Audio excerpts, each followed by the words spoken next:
Então, o discurso analítico, em última instância, aquele discurso da lógica, o discurso da ciência, o modo de pensar a realidade cientificamente.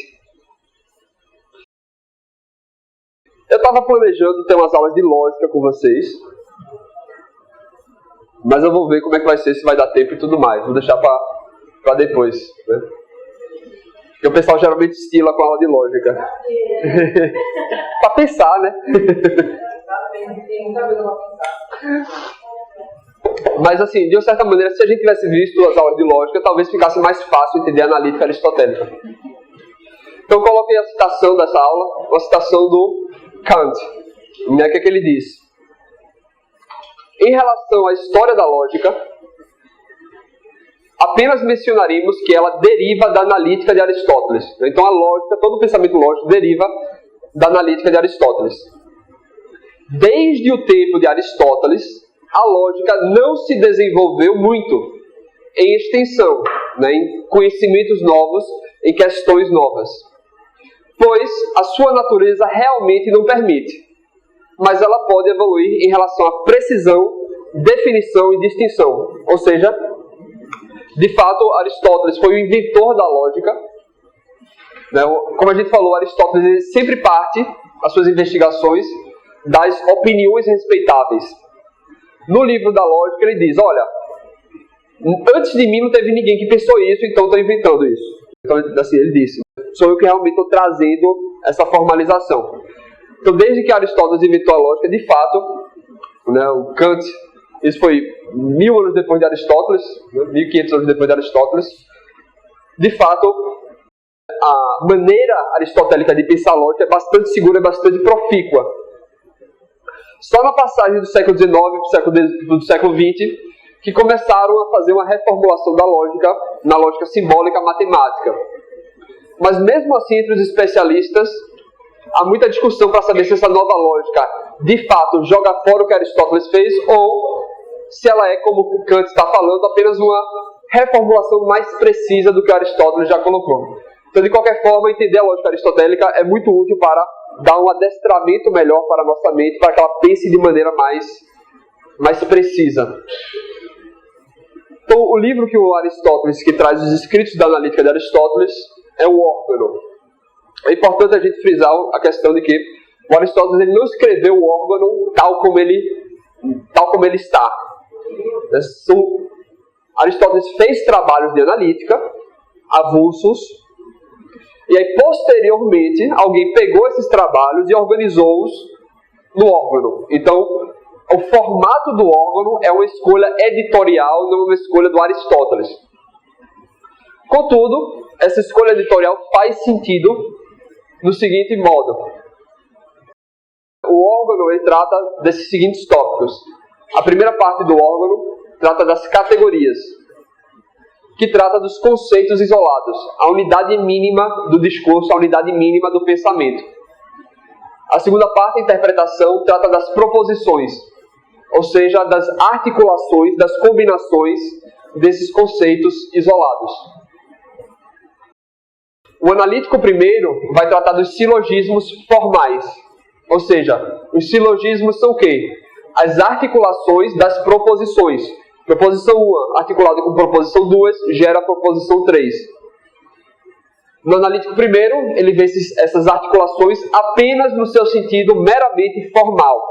Ou seja, se A então B, se B então C, logo se A então C. No analítico segundo, ele vai tratar do silogismo científico. Ou seja, aqui é o estudo mais precisamente da ciência na concepção aristotélica. Os tópicos tratam dos silogismos dialéticos, ou seja, que a gente verá na aula da dialética. E o item 6, as refutações sofísticas, na verdade, era um apêndice do item 5, mas foi separado. Que é quando o Aristóteles trata de falácias erísticas, né? Ou seja, os silogismos falsos, os silogismos mal organizados. Então o nome órgano desse livro significa instrumento. Isso porque a concepção da filosofia na época que essa compilação foi feita, entendia a lógica como um instrumento para a filosofia. Ou seja, entendiam que a lógica não era propriamente filosofia, mas é uma ferramenta extremamente útil para pensar a realidade. Então colocaram isso, né, sob o título órgano. É importante frisar o quê? Outras edições, especialmente no mundo árabe, inseria no órgano também a poética e a retórica, juntando todos esses 4 discursos que a gente está tratando num só trabalho.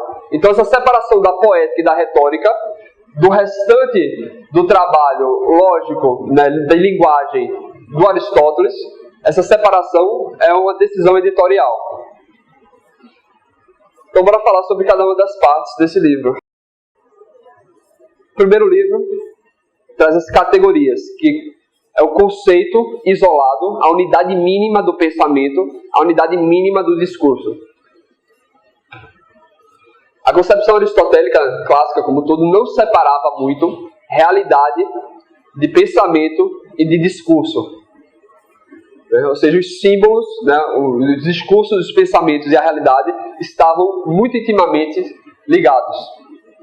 Então, as categorias do Aristóteles são divididas em substância e acidente. Como a gente mencionou na primeira aula, é da ideia metafísica de substância que a gente tira na gramática os substantivos.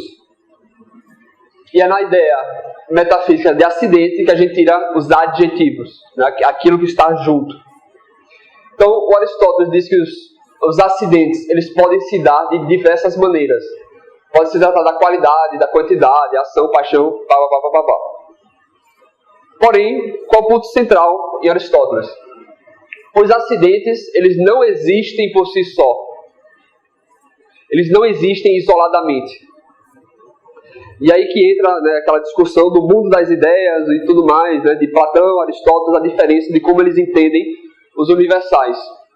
Então Aristóteles vai dizer que, de fato, você pode falar, sei lá, que uma pessoa está doente. Tipo, ele está sofrendo da doença. Porém, doente, né, assim, sofrer de doença não é algo que existe concretamente. Então os acidentes eles não existem por si só. Você não observa, sei lá, a cor amarela andando por aí. Para que a cor amarela exista, ela tem que existir em alguma coisa. Para que a doença exista, ela tem que existir em alguma coisa. Para que a amizade exista, ela tem que existir em alguma coisa. A amizade não existe por aí substancialmente, ela sempre tem que estar em alguma substância. Então as substâncias seriam aquilo que a gente entende por substantivo, né? Ou seja, as características essenciais das coisas. Aristóteles divide a substância em substância segunda e substância primeira. A substância segunda é, como a gente falou, os substantivos comuns. Ou seja, malhada não existe por si só, mas uma vaca pode ser malhada. Não é isso? E aí o termo vaca quer dizer as características essenciais daquele animal. Dura não existe por aí, mas uma mesa pode ser dura. E aí mesa, enquanto substância segunda, é aquela característica essencial que qualquer objeto concreto que seja mesa possui.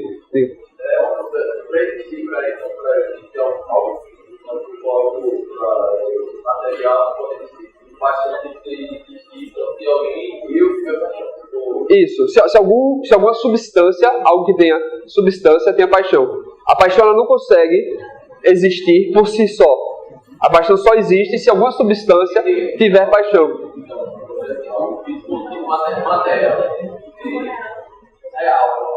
É nesse sentido sim.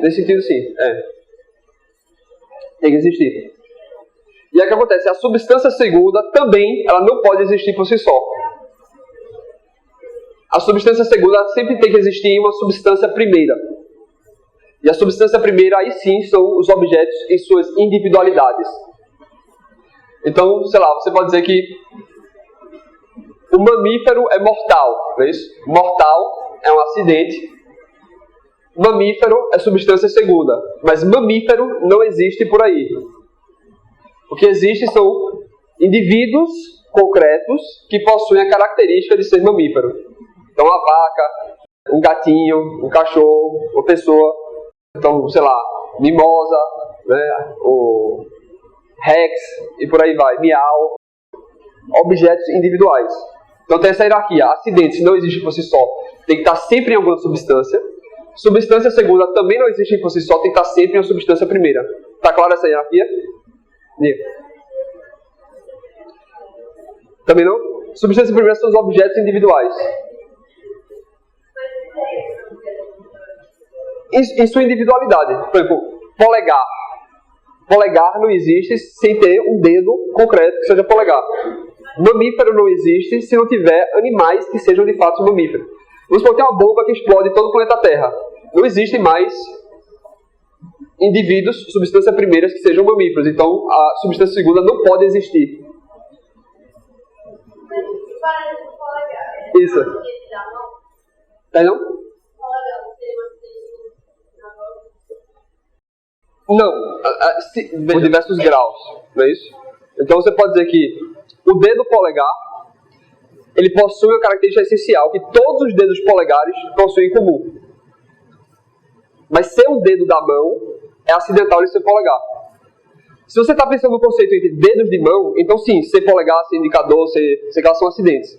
Mas se você está pensando em o conceito de polegar, aí sim, ele tem alguma característica que é essencial dele, que seria, sei lá, ser opositor aos demais dedos. Então qualquer dedo que seja polegar tem que ser opositor aos demais dedos. Mas a gente vai chegar nas definições, que talvez fique mais claro isso.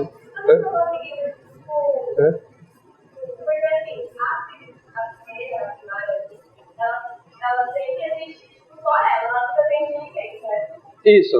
Ela também não depende de muitas coisas, dos mamíferos. Os mamíferos não dependem dos animais, do gato, cachorro, da mimosa. Os mamíferos seriam a substância segunda. E a vaca em si seria animal? Não seria o animal vaca. O único animal vaca é a substância primeira. Por isso tem aquele nome Sócrates, entendeu? Uma coisa é ser um ser humano, outra coisa é ser Sócrates. A humanidade, ela não existe por aí. A humanidade só existe em cada RG. Sócrates é por isso que Sócrates é um exemplo clássico, né? Então, justamente, né, o que a Aristóteles está dizendo? A gente pode analisar tudo que a gente fala a respeito da realidade está enquadrado em uma dessas categorias. Tudo que a gente, todo nosso discurso que trata da realidade, que descreve a realidade, está ancorado em alguma dessas categorias. Então, a pessoa vê uma cena, ela pode descrever essa cena referindo à substância. Trata-se de Sócrates. Eita, olha Sócrates. Ou então, filósofo, na qualidade que Sócrates tem, ou a quantidade, a altura dele, a relação que ele tem com outra pessoa, amigo de Platão, o tempo que ele está situado, passa-se isso ao meio-dia, a posição que Sócrates está, ele está de pé, o estado que ele está mal vestido, a ação, o que é que ele está fazendo, ele está conversando com as pessoas, a paixão, o que é que ele está sofrendo, ele está sendo xingado pela plateia. Entendeu? Então, tudo que a gente fala a respeito da realidade, diz Aristóteles, todos os termos que a gente pensa, né, todas as unidades mínimas do pensamento e do discurso se enquadram em uma dessas categorias. Segunda parte, ele trata das definições. Né? Essas categorias, elas são unidades mínimas e elas servem para definir o que as coisas de fato são. Então isso aqui é importante, que a gente vai voltar inúmeras vezes. Isso aqui é um dos critérios mais básicos do pensamento de Aristóteles, que é o processo de definição. Como é que funciona a definição para Aristóteles? A definição é um conjunto, é uma combinação do gênero próximo e da diferença específica. Então, ao descrever qual é o gênero próximo do objeto que eu estou tratando e a diferença específica dele, eu defino esse objeto. Então, como a gente já falou inúmeras vezes aqui, qual a definição de goleiro? Qual o gênero próximo do goleiro? Qual o conjunto que está inserido o goleiro? Ele está no conjunto de quê? Jogadores de futebol. Ele faz parte do jogador de futebol. E o que é que diferencia o goleiro dos demais jogadores de futebol? O que é que só o goleiro faz que os demais jogadores de futebol? Ele pode usar as mãos defensivamente. Então, quando eu digo goleiro, a definição de goleiro é o quê? O jogador de futebol, gênero próximo, e o que diferencia-o dos demais jogadores de futebol, usa a mão defensivamente. Então, o jogador de futebol que usa a mão defensivamente é a definição de goleiro. E ao definir a coisa, eu consigo capturar a sua essência, a sua substância, diz o Aristóteles. Então, o que acontece? Para Aristóteles, pensa, gênero próximo, diferença específica. Mas você pode fazer esse exercício mais para cima, certo? O que é que define um jogador de futebol? Você vai ter que fazer novamente, gênero próximo, diferença específica. Jogador de futebol o quê? É um atleta que, sei lá, usa os pés naquele esporte, blá blá blá. Certo? E o que é um atleta? Você vai, é um profissional que faz atividades físicas. Você vai subindo. De modo que as categorias, aqueles nove canais que a gente falou, para o Aristóteles é o que há de mais abstrato, é o gênero mais geral que se tem. Então, se eu for subindo, o máximo de grau de generalidade que eu posso dizer é uma das substâncias. Né? É uma quantidade, é uma qualidade, é uma paixão, é uma substância. Acima disso, não há nada mais geral. Ele diz que a única coisa mais geral que isso é dizer o ser, é o que é. Dizer assim, o que é uma substância? A substância é o que é. Não tem nada mais geral do que isso para definir. Então, as categorias, o limite de generalidade que o nosso pensamento pode chegar. Por outro lado, se a gente vai descendo, e chega ao nível individual de Sócrates, não há nada abaixo de Sócrates que a gente possa definir. Então, o limite por baixo do pensamento é o indivíduo em sua especificidade. Então, a técnica da definição, ela tem que funcionar entre as categorias e o indivíduo. Essa famosa árvore das definições, justamente desse nosso gênero próximo, diferença específica. Pela substância. Então, o que é um corpo? O corpo é uma substância que possui corpo. Você pode ter substâncias que não possuem corpo. O que é vivente? É um corpo animado. Você pode ter corpos que são inanimados. O que é animal? É uma vida que tem sentidos, sensitiva. É diferente das vidas que não têm sensibilidade. E o que é o homem? É um animal racional, diferente dos animais que não são racionais. Então, esse é também outro desenho da árvore das definições. Então, para o Aristóteles, perceba, ele diz que não tem como definir o que são as categorias e não tem como definir o que são os indivíduos. As categorias e os indivíduos são indefiníveis. O que a gente pode fazer é descrevê-los, é falar a respeito deles, mas a gente não pode recorrer ao método da definição para as categorias nem para os indivíduos. Porque as categorias não têm nenhum gênero próximo, e as categorias e os indivíduos não têm nenhuma diferença específica perante os demais. Então, no nível individual, a gente só pode descrever e narrar os indivíduos. No nível geral, também. Está claro isso? Tranquilo isso? Diga o que não está.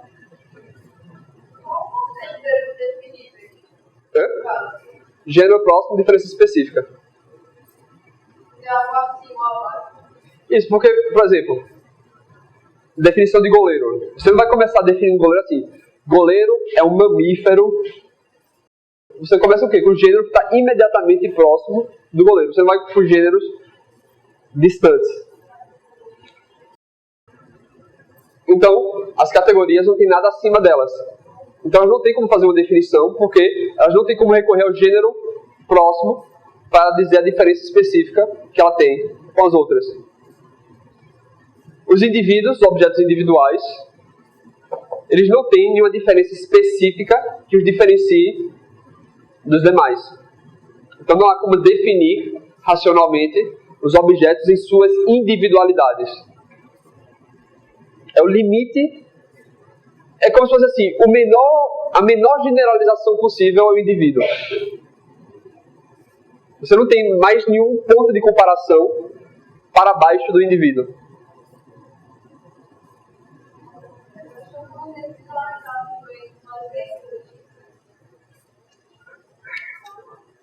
Deixa eu ver.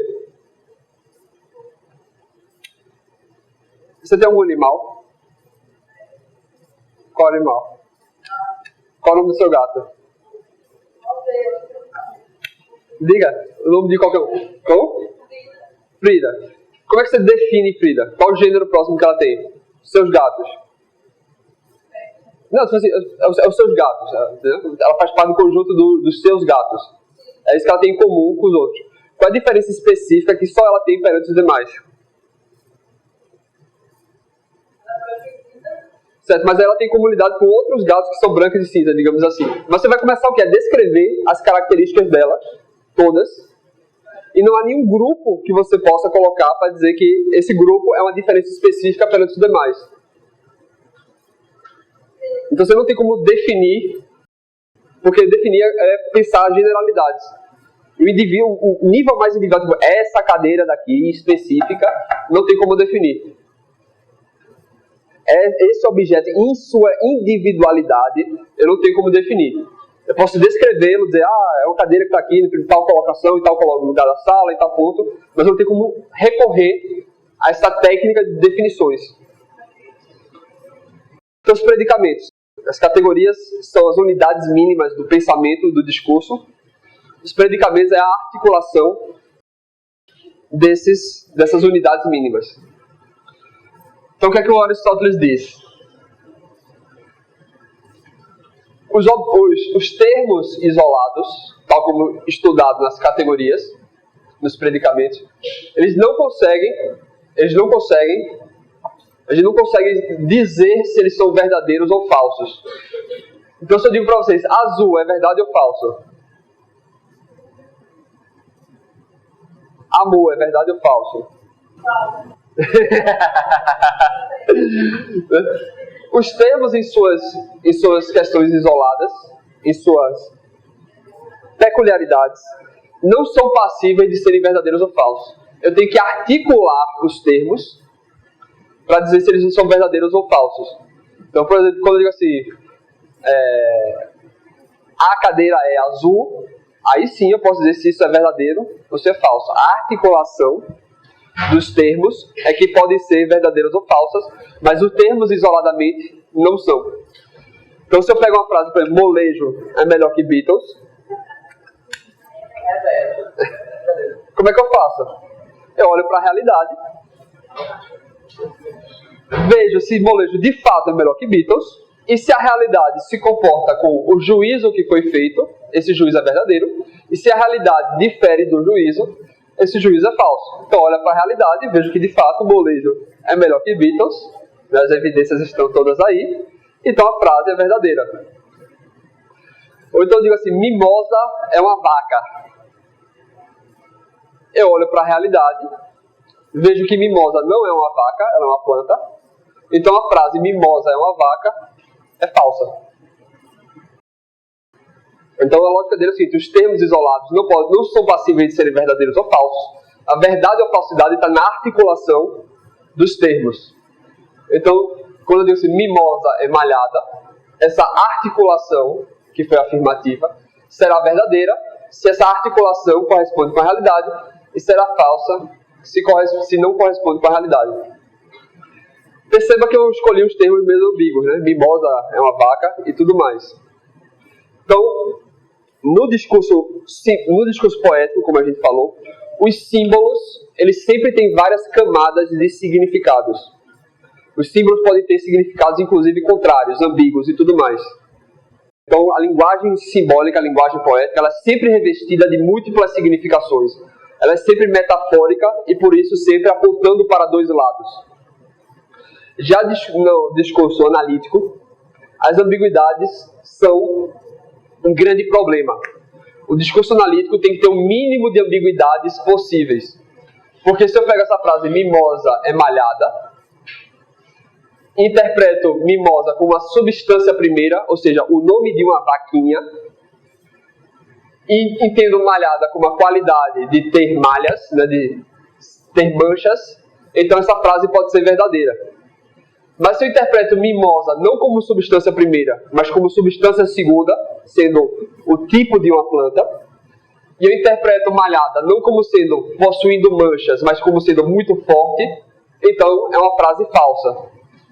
Então por isso que na linguagem analítica, os termos exigem e requerem uma precisão, uma limpeza das ambiguidades e dos equívocos. Cada palavra ter um sentido só seria o mais desejável. Esse é o projeto, né, do positivismo lógico do século XX, por exemplo. É limpar a linguagem de todas as suas ambiguidades, de modo que cada termo tenha um só significado e assim a gente possa raciocinar mais eficazmente a respeito da realidade. Então, a lógica do Aristóteles tem 3 princípios mais básicos. O princípio da identidade, da não contradição e do terceiro excluído. O princípio da identidade diz, basicamente, A é igual a A. Aquilo que a gente já falou, o ser é, o não ser não é, não é isso? Uma coisa é idêntica a ela mesma. Ou seja, se eu tenho chaves no bolso, então eu tenho chaves no bolso. Se a garrafa está em cima da mesa, então a garrafa está em cima da mesa. O princípio da não contradição é uma reformulação do princípio da identidade sobre outro viés. Significa a mesma coisa.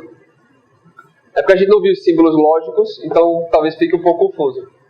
Mas o princípio da não contradição diz o quê? Não é o caso de que há e não há. Não pode ocorrer de você ter algo e não ter algo. Ou seja, não é verdade que as chaves estão no meu bolso e as chaves não estão no meu bolso. O que é importante entender na lógica é que a negação, ela não significa contrariedade. Então, se eu digo, não é verdade que está frio, eu não estou dizendo que está quente. Quando eu digo, não é verdade que está frio, eu estou dizendo, qualquer outra coisa do mundo pode estar acontecendo, exceto por estar frio. Então, se eu digo assim, não é verdade que mimosa é uma vaca, não significa que mimosa é o contrário de uma vaca. O que seria o contrário de uma vaca? Nem faz sentido, né? É um boi talvez, mas assim, o que é uma antivaca, né? O oposto total de uma vaca. Quando eu digo assim, não é verdade que mimosa é uma vaca, eu estou dizendo mimosa pode ser qualquer coisa do universo, exceto por uma vaca. Então mimosa pode ser uma planta, mimosa pode ser uma cadeira, mimosa pode ser uma música, mimosa pode ser qualquer coisa do universo, exceto por vaca. Então quando eu digo assim, o princípio da não contradição, eu estou dizendo, olha, qualquer outra coisa do universo pode estar acontecendo, a não ser que a chave está no meu bolso e a chave não está no meu bolso. E aí o princípio do terceiro excluído é uma tradução disso daqui para uma outra maneira de falar, que é dizendo, ou eu tenho A, ou eu não tenho A. Ou seja, ou a chave está no meu bolso, ou a chave não está no meu bolso. Em outras palavras, ou mimosa é uma vaca, ou mimosa é qualquer outra coisa do universo, exceto por uma vaca. Os 3 princípios, na verdade, expressam a mesma ideia, só que de maneiras diferentes. Então, esse é um pressuposto fundamental da lógica em Aristóteles. Não é isso?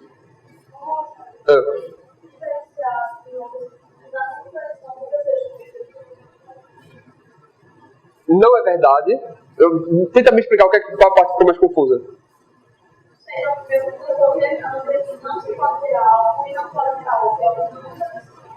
Veja, essa negação aqui, ela se aplica, ela se refere ao enunciado como um todo. Então, ela está se referindo à articulação, essa negação daqui, que está fora do parênteses, ela está se referindo à articulação. Então, assim, não é verdade que isso daqui. Então, não é verdade que a chave está no meu bolso e, ao mesmo tempo, a chave não está no meu bolso. Essas duas coisas não podem acontecer no mesmo sentido ao mesmo tempo. Né? Há e não há não pode acontecer. isso significa a mesma coisa dizer o quê? Ou A acontece, ou não A acontece. Ou a chave está no meu bolso, ou qualquer outra coisa do universo está acontecendo. Exceto por a chave estar no meu bolso. Então se a chave está em cima da mesa, se ela foi jogada pela janela, se ela está qualquer outra coisa, exceto por dentro do meu bolso, não há, é verdadeiro. Entendeu?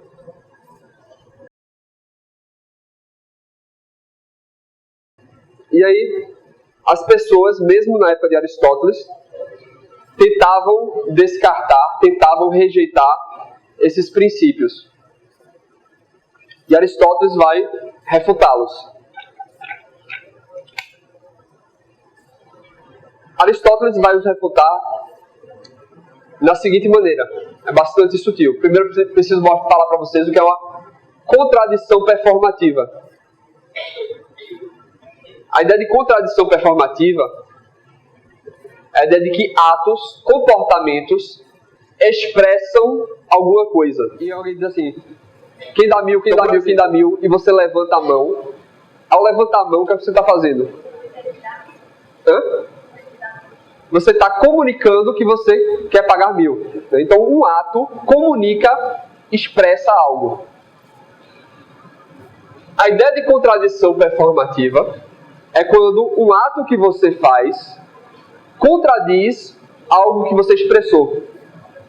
Então, se eu digo para vocês, eu não sei pronunciar nenhuma palavra da língua portuguesa. O que é isso?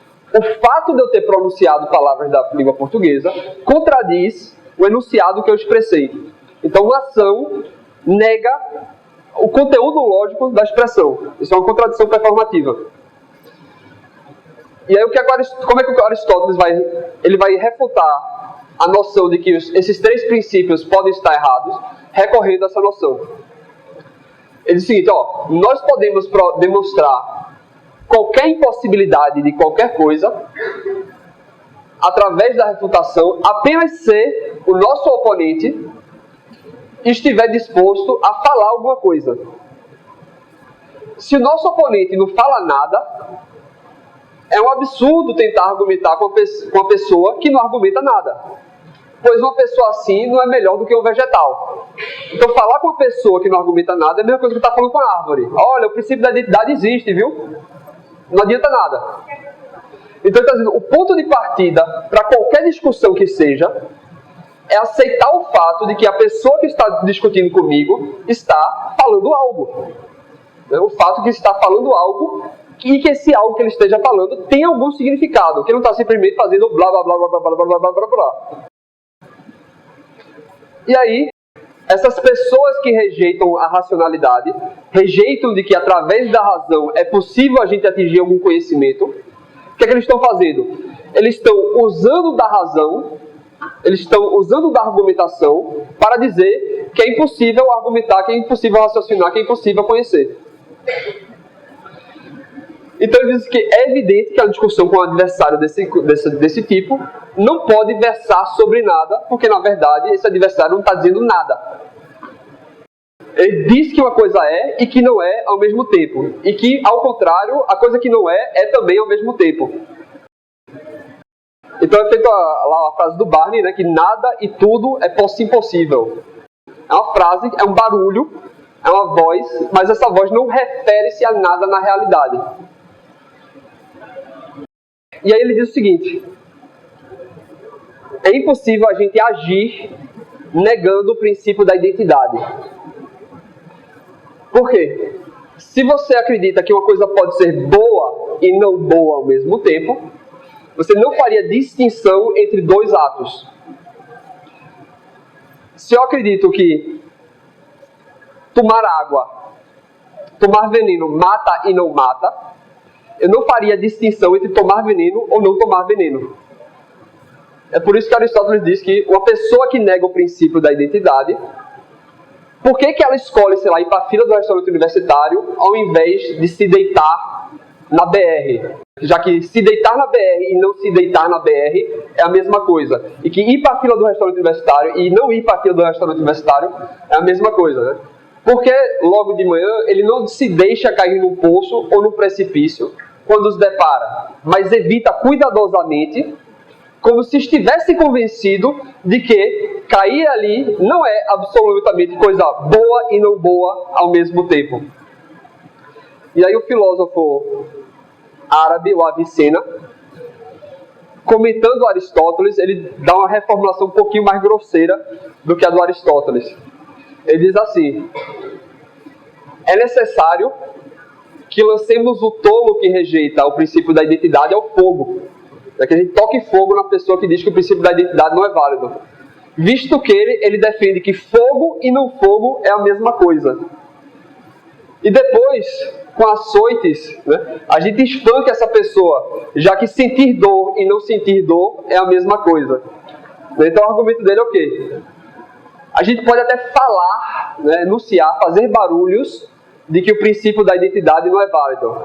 Mas a gente não consegue viver, levar a sério, concretizar comportamentos sem considerar o princípio da não contradição, o princípio da identidade e por aí vai.